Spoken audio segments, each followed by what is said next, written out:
Rajat Gupta was orphaned as a teenager in Kolkata. He ended up running McKinsey, sitting on the board of Goldman Sachs, worth about $100 million.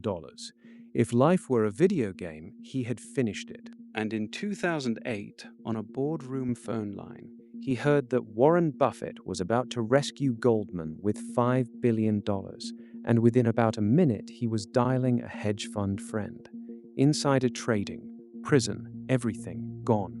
The question that should keep you up at night is not why he did it.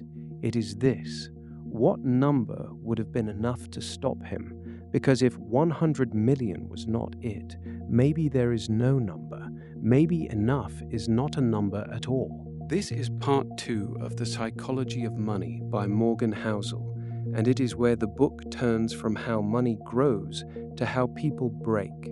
Part 1 gave us the janitor who quietly built $8 million. Part 2 is about his opposite.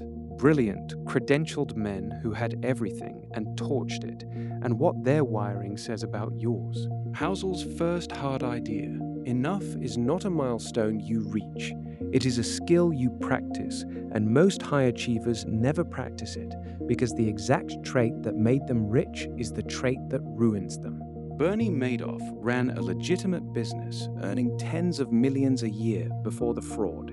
He was already rich, already respected.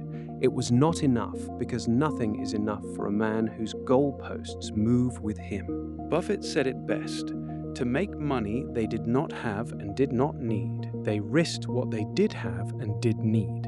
Read that twice. It is the entire chapter in one sentence. Second idea: tails drive everything. Heinz Berggruen fled Nazi Germany and became one of history's great art collectors. Was he a genius at spotting masterpieces? Housel's answer: he bought everything. Vast portfolios of art, and then time sorted it, and a tiny handful of works became the fortune while the rest became noise.